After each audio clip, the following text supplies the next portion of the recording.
One of the greatest functions on your camera is the continuous shoot. By switching it to continuous shoot, rather than thinking about every image, you can hold down your shutter and take multiple exposures. Doing this sometimes allows us to create a bit of a story in our photos. You've all seen it, just that moment when someone slips over, someone falls over, something happens. By staying on continuous shoot, you're actually getting more photos that you can work in to be one complete story. If we have a look at this event here, this was taken in Brazil 2 years ago at Carnivale. I happened to be walking by just as the float threw a bucket of water onto these two young ladies.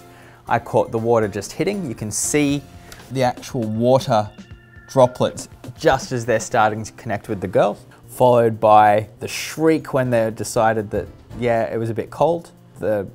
Now let's try and turn away from the water. And finally, hey, we're still in Brazil and we're still pretty photograph at the end of the series. By using continuous mode, that can happen with your son scoring a goal in a soccer game or your daughter executing a ballet move in the school concert. Creating that series and having that continuous shoot mode is going to give you a lot more memories to remember forever.